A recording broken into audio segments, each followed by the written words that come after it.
할렐루야 성가대 귀한 찬양 감사합니다. 그런 나라가 되게 하소서. 하나님만 섬기는 나라, 하나님께 영광 돌려드리는 나라, 하나님께서 기뻐하시는 나라, 그런 나라를 이제 우리가 만들어가야 할 것입니다. 오늘 귀한 찬양 감사하고요. 아까 박예란 장로님 기도에도 제가 큰 은혜 받았습니다. 오늘 설교는 안 해도 될 것 같습니다. 기도에서 은혜 받고 또 찬양에서 은혜 받고 이제 저는 그냥 가면 될 것 같습니다만은 그래도 그냥 가면 섭섭하니까 그래도 말씀을 전해야 할 것 같습니다.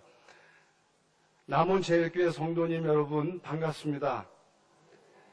작년 8월 11일 날 평화통일주일날 말씀을 전했습니다. 그때 평화의 길이라는 주제로 말씀을 전했는데요. 그때도 참 성도님들을 통해서 오히려 제가 많은 은혜를 받고 갔는데 이번 주일도 마찬가지인 것 같습니다.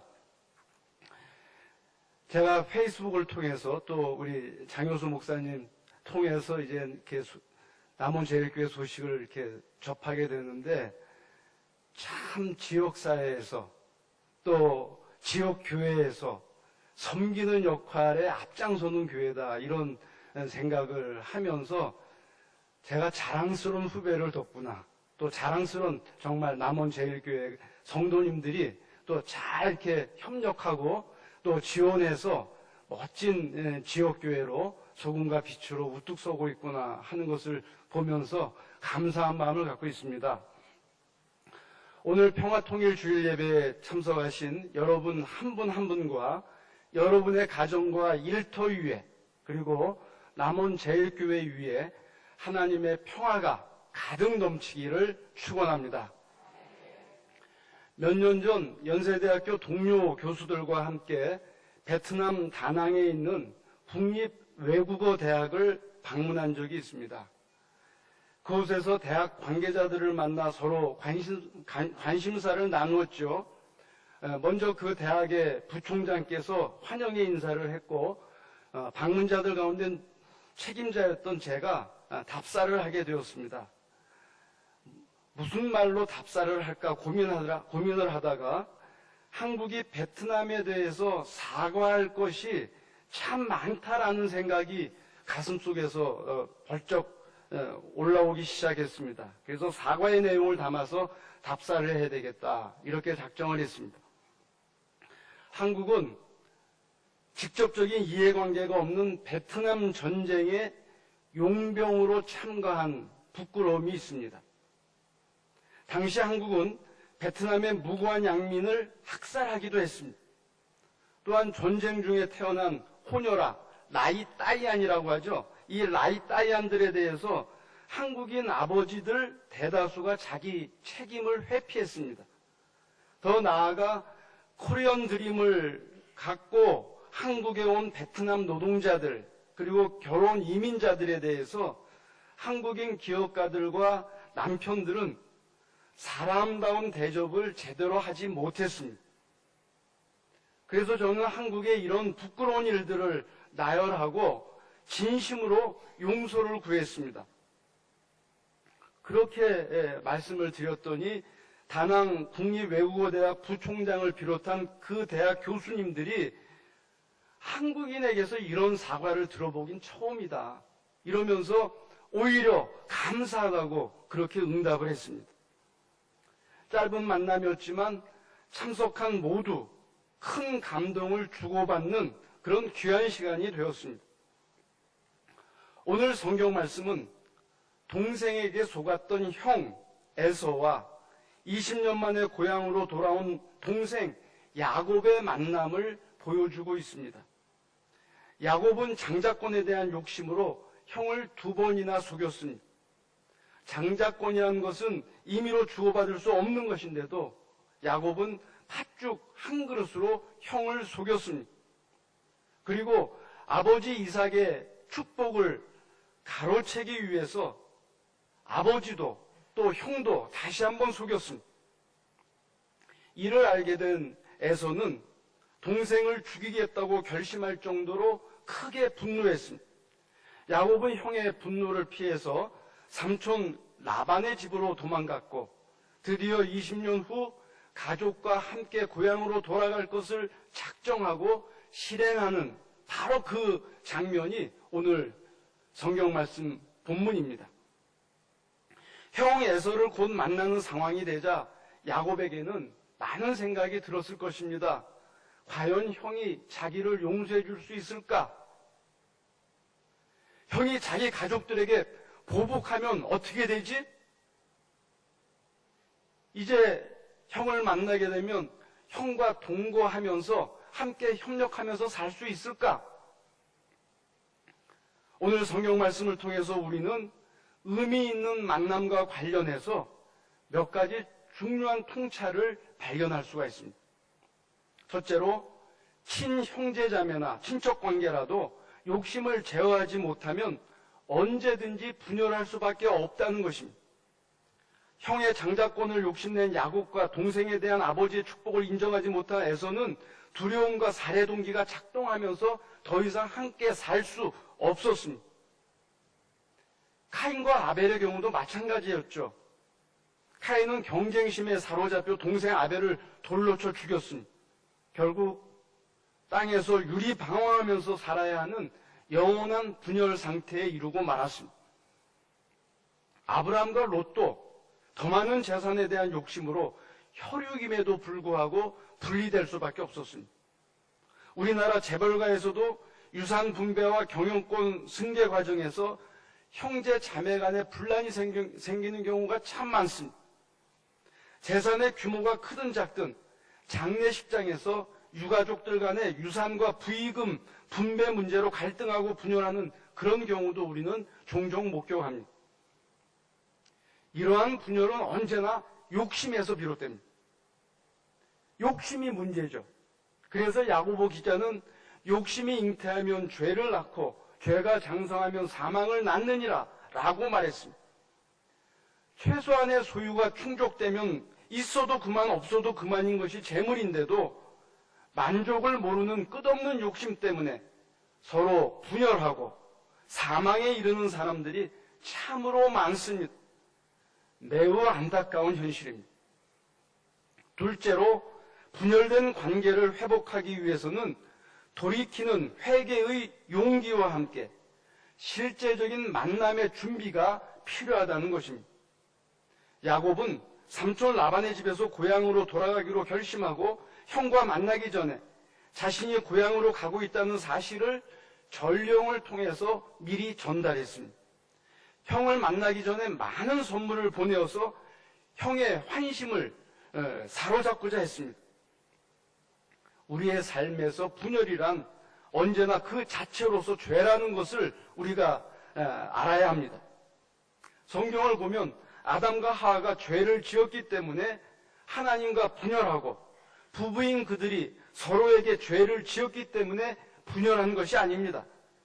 아담과 하와가 하나님으로부터 분열한 것, 부부로서 책임을 회피하고 분열한 것, 그 자체가 죄였습니다.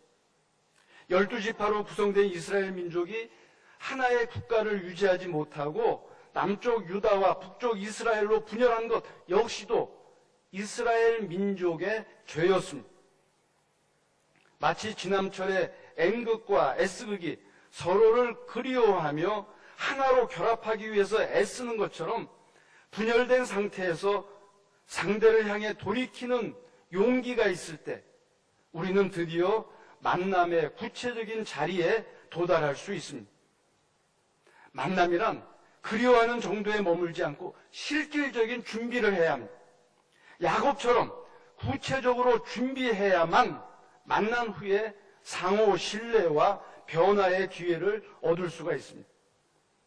상호 신뢰와 성숙한 변화를 가능하게 하는 만남은 준비 없이는 결코 이룰 수 없다라는 사실을 우리가 기억해야 할 것입니다. 셋째로, 서로 만났을 때는 상대방 앞에 엎드리는 자기 겸손과 상대에 대한 최고의 존경심이 있어야만 드디어 의미 있는 만남에 이룰 수 있다는 것입니다.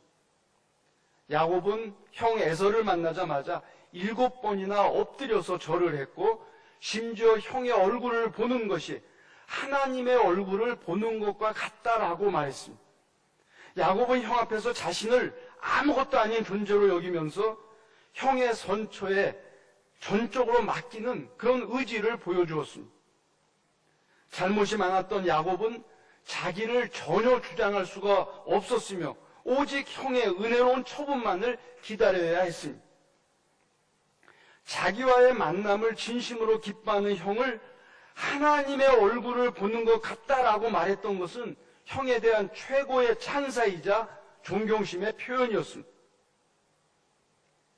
우리 주변의 사람들은 대개가 눈에는 눈, 이에는 이라는 인과응보의 방식으로 살아갑니다. 그러나 인과응보의 방식으로는 좋은 만남 기대할 수 없습니다. 이기적인 인간은 작은 손해조차 보지 않으려고 발버둥치기 때문입니다. 보통 사람들은 자기에 대해서 과대평가하고 상대에 대해서 과소평가하는 경향이 있습니다. 자기는 작아도 크다고 과장하고 상대는 커도 작다고 폄하합니다. 자기에 대해서는 관대하고 상대에 대해서는 엄격한 경향도 있습니다. 그렇기 때문에 자기 잘못은 그럴 수 있다 이렇게 변명하고 상대의 잘못은 그럴 수 없다 이렇게 비판합니다. 좋은 만남을 이루기 위해서는 먼저 상대를 존경하며 스스로 겸손하게 처신해야 합니다. 나는 작은 존재이지만 상대는 큰 존재라고 볼 수 있어야 합니다. 자신의 잘못은 엄격하게 판단하고 상대의 잘못은 관대하게 바라봐야 합니다. 이처럼 좋은 만남을 이룰 때만 두려움의 대상은 사랑의 대상이 되고 미움의 대상은 기쁨과 감사의 대상이 될 수 있다는 것입니다. 넷째로 서로 용서하고 화해했을 때만이 분열의 죄에서 해방되어 비로소 희망찬 미래를 향해서 나아갈 수 있다는 것입니다.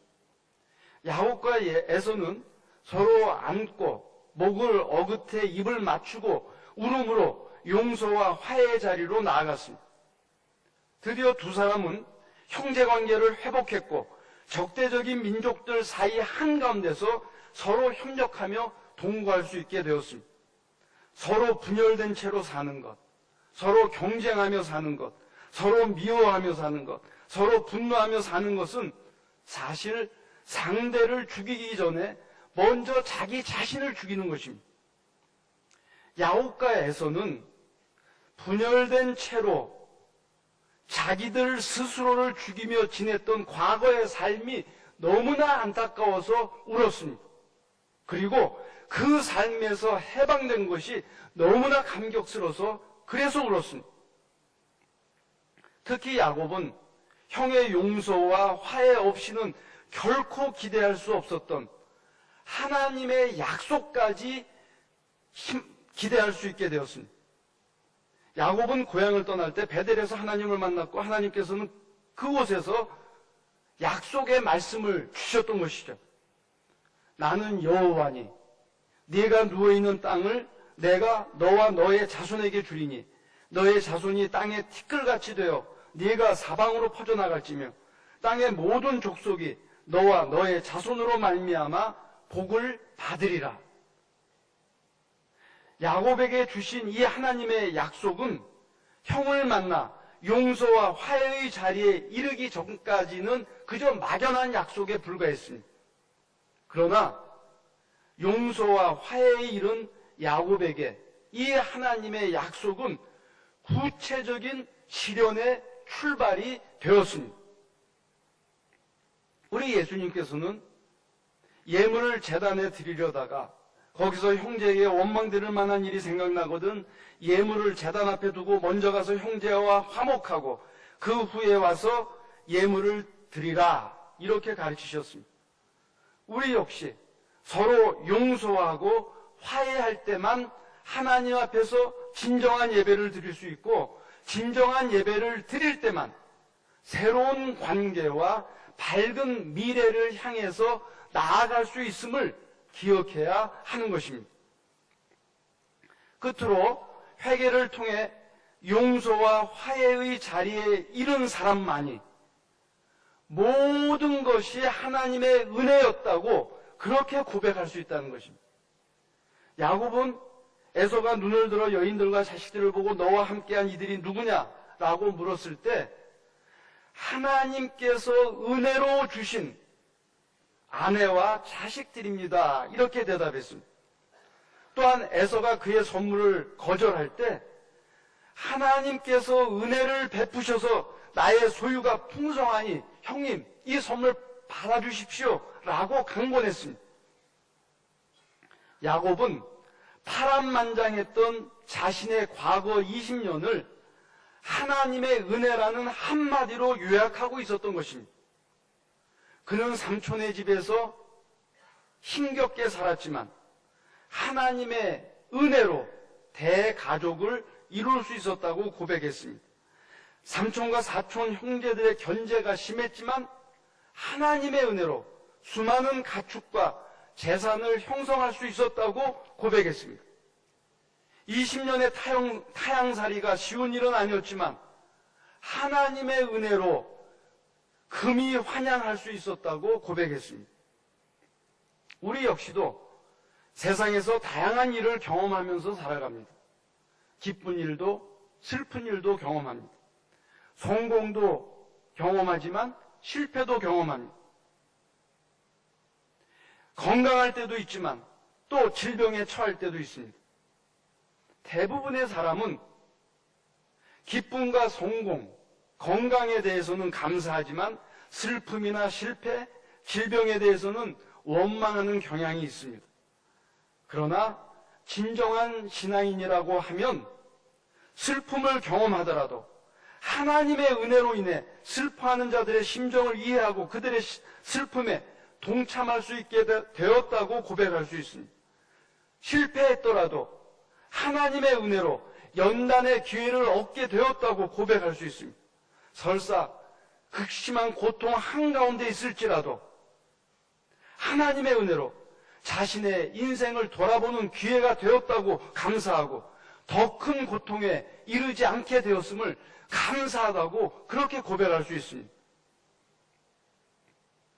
오늘 8.15 광복절을 앞두고 평화통일 주일 예배에 참석한 우리는 에서와 야곱의 감동적인 만남을 바라보면서 분단 시대를 살아가는 우리 그리스도인들이 극악한 남북관계 속에서 평화통일을 위해서 무엇을 해야 할지 한번 생각해 보려고 합니다. 무엇보다도 우리 그리스도인들은 남한과 북한 사이의 분열 상태와 남한 내의 남남 분열 상태가 죄라는 사실을 인식해야 합니다. 해방 직후 38선에 의해 남북으로 나뉜 민족의 아픔을 그대로 방치한 것은 죄였기 때문입니다. 한국전쟁으로 갈라진 이산가족의 아픔을 외면한 것은 죄였기 때문입니다. 사회주의권이 무너진 1990년대 이래로 자연재해와 독재 권력의 고통 속에서 남한으로 탈출한 탈북민들의 아픔을 그대로 방관한 것도 죄였기 때문입니다. 현재 남한 사회에서는 남북 사이의 사안에 따라서 친미와 친북, 반북과 반미, 반핵과 반전 등으로 나뉘어서 상대 진영을 서로 비난하고 있습니다. 다른 진영에 대해서 극우, 극좌 또는 보수, 진보 이렇게 말하면서 갈등하고 있는데 이처럼 분열을 방치하고 서로를 정죄하는 것은 죄라는 사실을 우리 그리스도인들이 분명히 알아야 한다는 말씀입니다. 우리 기독교인들은 남한과 북한이 분열 상태를 돌이켜 만남의 자리로 나아가도록 도전해야 합니다.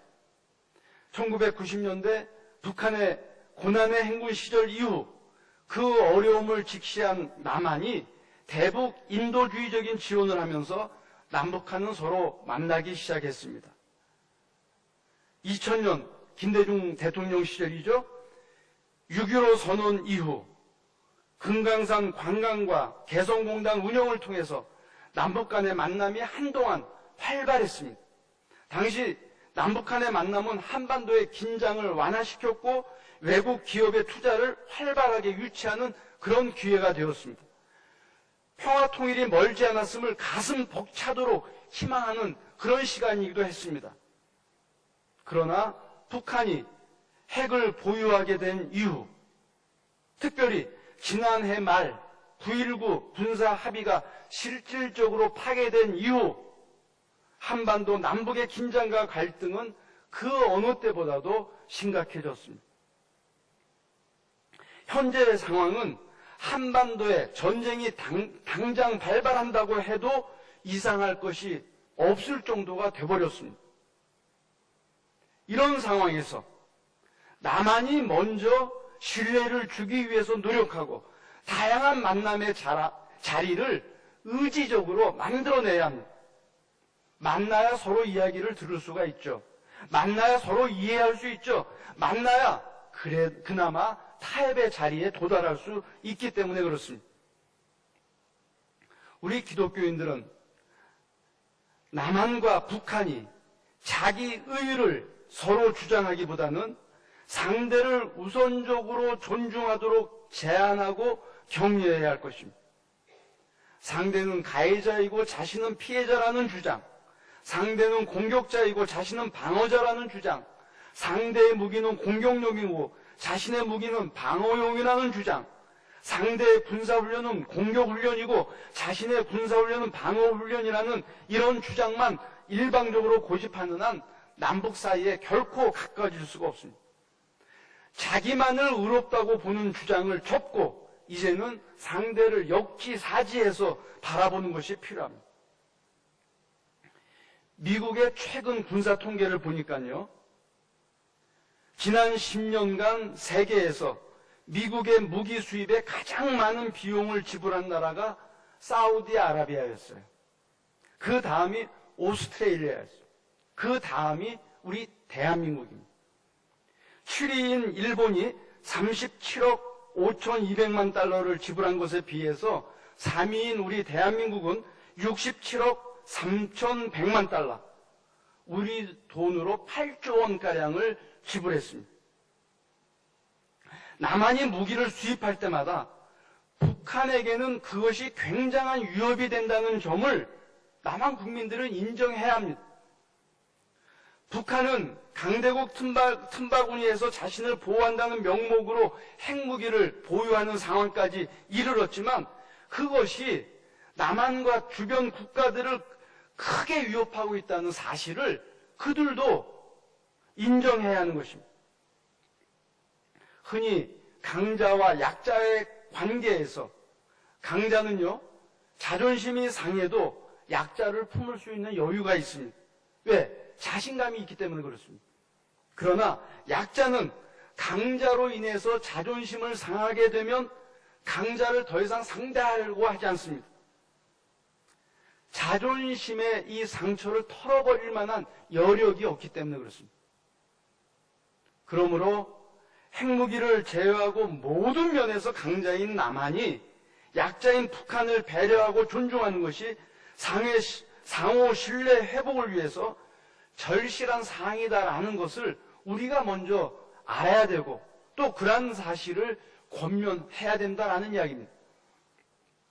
또한 우리 그리스도인들은 남한과 북한이 서로 용서하고 화해함으로써 지금 여기에서 평화를 누리도록 앞장서야 한다는 것입니다. 한국전쟁은 벌써 오래전에 일어났고 이미 서로에게 큰 피해를 준 전쟁이었습니다. 한국전쟁 이후 남북 간에 수많은 도발이 있었고 도발로 인한 후유증은 지금도 이어지고 있습니다. 남북의 사안마다 원인 제공자와 피해자가 있었음을 우리는 부인할 수 없습니다. 그러나 원인 제공자가 피해자에게 자발적으로 용서를 구하지 않는 한 피해자는 피해의 감정과 적대의식 속에서 가중된 피해를 당할 수밖에 없다는 사실을 우리는 기억해야 합니다. 우리가 용서와 화해의 자리로 나아가지 않는 한 긴장과 갈등은 계속될 수밖에 없습니다. 평화는 평화를 원하는 쪽에서 먼저 만들어내야 합니다. 그래서 예수님께서는 평화를 만드는 자가 복이 있다. 그들이 하나님의 자녀라고 일컬음을 받는다고 가르쳐 주셨습니다. 전쟁과 폭력, 긴장과 갈등의 과거에 집착하지 않고 평화 통일의 미래를 그리면서 남한이 먼저 북한을 용서하고 화해하고자 할 때 한반도에는 평화의 길이 열릴 것이라고 믿습니다. 끝으로 우리 기독교인들은 분단의 질곡 속에서 남한이 산업화와 민주화를 이루고 경제적으로 선진국 대열에 오른 것은 오직 하나님의 은혜였다. 이것을 고백하고 남한이 북한에 대해서 은혜를 베풀고 나눌 것을 충고해야 하는 것입니다. 2023년 세계 경제 전문기관에 의하면 한국의 경제력은 세계 13위입니다. 2024년도 올해입니다. 한국의 국민 1인당 GDP가 36,452달러, 세계 전체 국가에서 29위에 해당됩니다. 윤석열 정부 이후로 우리의 경제 상황이 다소 후퇴하고 있는 것은 사실이지만 지금 우리는 보릿고개를 걱정해야 했던 바로 이 5천년 역사에서 가장 부유하게 살고 있는 그런 셈입니다. 한국이 경제적으로 이렇게 자리를 잡은 것은 전적으로 하나님의 은혜였다고 고백할 수밖에 없습니다. 우리는 그 은혜의 결실을 우리만 배타적으로 누리는 것이 아니라 그것을 절실히 필요로 하는 제3세계 국가들, 특히 휴전선 북쪽에 매우 힘겹게 살아가고 있는 우리의 북한 동포들과 나눌 수 있어야 하는 것입니다. 2023년 세계 군사 전문기관에 따르면 한국의 군사력이 세계 6위입니다. 북한의 군사력은 세계 58위입니다. 남한의 국방비만요 502억 달러입니다. 조사 대상 국가들 전체에서 10위입니다. 10위. 그리고 윤석열 정부에서 한미동맹을 얼마나 강화시키고 있습니까? 남북한의 군사적 대치 속에서 핵무장을 제외한 모든 면에서 남한이 북한에 대해서 절대 우위를 차지하고 있다는 것, 이것은 하나님의 은혜입니다. 그렇다면 우리는 북한에 대해서 두려워하기보다는 받은 은혜를 나누는 가운데 평화의 관계를 주도적으로 만들기 위해서 앞장서야 할 것입니다. 이것이 우리 그리스도인들이 할 일이고 이것이 우리가 정부와 사회를 향해서 목소리 크게 내어야 할 부분입니다. 8.15 광복절을 앞두고 평화통일 주일 예배에 참석하신 남원 제1교회 성도 여러분, 우리는 더 이상 과거의 비극이나 부끄러움에 머물지 말고 미래의 희망을 위해서 만남의 새로운 기회를 조성해야 합니다. 이를 위해서 하나님 앞에서나 사람 앞에서 우리가 범한 죄를 정직하게 인정하고 철저히 돌이키는 것으로부터 출발해야 합니다. 우리가 살면서 만나게 되는 원수와 같은 상대가 있을지라도 용기를 갖고 의지적으로 만나야 합니다. 드디어 만나는 상황이 되었을 때는 상대 앞에서 겸손하게 상대를 존경심 가운데 바라보면서 상호 신뢰를 만들어내기 위해 노력해야 합니다. 그리고 껄끄러운 상대의 언어나 행동에 상관하지 말고 우리가 먼저 상대를 용서하고 우리가 먼저 화해하는 그런 자리로 나아가야 합니다. 나아가서 우리가 사는 동안 하나님께 받은 모든 은혜에 대해서 그것이 물질이든 그것이 사회적 지위나 명예이든 사랑의 빚이라고 생각하고 그것을 필요로 하는 사람들과 기꺼이 나눌 수 있는 자리까지 나아가야 합니다. 그리할 때 우리는 삶의 모든 자리에서 즐겁고 보람된 평화의 삶을 누릴 뿐만 아니라 한반도 평화 통일의 새 역사를 만들어가는 그 일에 크게 기여할 수 있을 것입니다. 우리 모두 한반도와 우리 대한민국 사회에서 우리가 처한 삶의 모든 자리에서 평화의 사람들로 살아갈 수 있게 되기를 살아계신 우리 주님 예수 그리스도의 이름으로 간절히 축원합니다. 기도하시겠습니다. 우리 가운데 평화가 넘치기를 원하시는 하나님, 우리의 마음 문을 활짝 열고 막혀있는 모든 담을 허물게 하옵소서. 긴장과 갈등과 대립 가운데 있는 남과 북이 서로 만나 용서하게 하시고 화해하게 하시고 교류하게 하시고 공존하며 참 평화를 누리게 하옵소서. 우리가 받은 복이 참으로 많습니다. 받은 복을 나누는 통로가 되어 살아가게 하옵소서. 예수 그리스도의 이름으로 간절히 기도하옵나이다. 아멘.